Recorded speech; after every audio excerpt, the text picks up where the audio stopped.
The Honda CRF250R has seen plenty of changes since the bike's inception in 2004, but the newest generation model is arguably the most significantly changed CRF250R Honda has ever produced.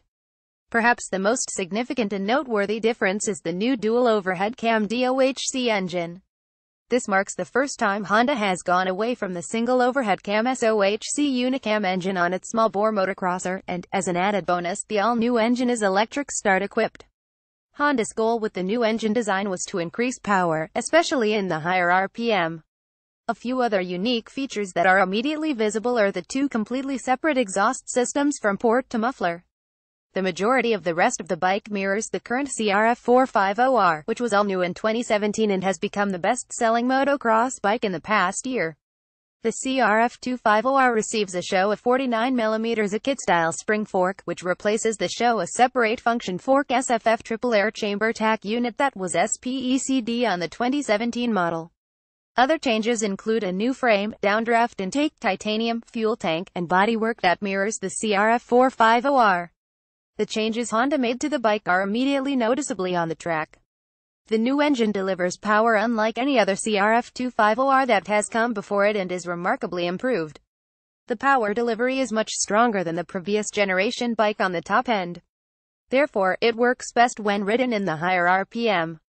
The mid-range hits hard, but one area where the new engine is not as good as the old engine is on the bottom end. However, that is one of the few areas where the previous engine excelled, and most 250F riders tend to ride in the upper RPM anyway. The throttle response is extremely snappy, which, despite the mellow bottom-end power, helped when accelerating out of soft corners. Hondas have always been praised for smooth shifting, and the all-new engine proves to be no different, and the clutch pull is very easy and smooth as well. The new CRF revs much higher than the 17 model and has better over-rev, which makes it easy to maintain momentum and not having to shift when going up the hills and attempting to clear bigger jumps.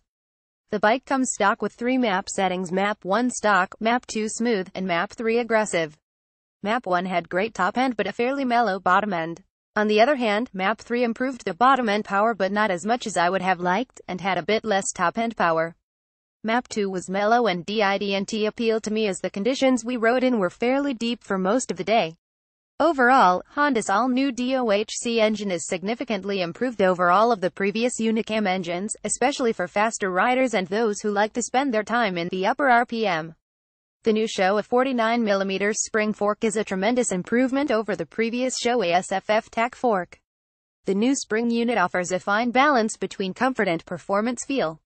With the stock suspension settings, the bike wanted to stand up in rutted corners, and the front end seemed to wash out in flat corners occasionally, so the Honda technicians raised the fork 1mm up in the clamps, which helped the front end hook up better and not tend to wash out as much on the flat corners. They also went 2 clicks stiffer on the fork compression to get better hold up and prevent the fork from riding too low in the stroke. Aside from having a better feel on the track, and unlike the fork on the 17 bike, the new fork is easy to dial in with no air pressure gauges necessary. The shock has a plush feel that absorbs everything well.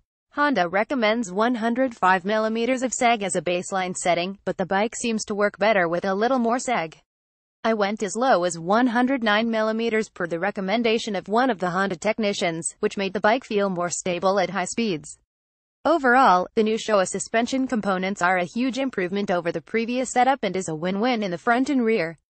Hondas are known to handle well, and this is another area where the all-new 2018 CRF250R is even better than before.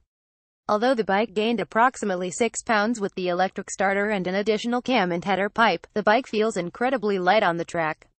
The new frame plays a major role in the improved overall handling, as the bike feels extremely agile and nimble both on the ground and in the air. The swing arm is a little shorter than the past models, which helps the bike get better traction in every area, and the seat is a little flatter, making it easy to move forward or backward on the bike. As far as brakes are concerned, the bike has a good balance between being strong and progressive but not overly touchy. The handling is yet another major improvement on the new CRF250R, which comes as no surprise given that it shares many of the same chassis components as the highly praised CRF450R. The 2018 Honda CRF250R is an incredible bike, and is unquestionably the best 254-stroke motocross bike Big Red has ever produced. The all-new engine revs to the moon. It loves to be ridden in the higher RPM while the show a spring fork performs great and is easy to dial in with just a few clicks. Even though the bike gained some weight, the new chassis design makes the bike feel lighter and more agile than ever before. With more bottom-end power, this bike could be one of the most well-rounded 254-stroke motocross bike ever produced.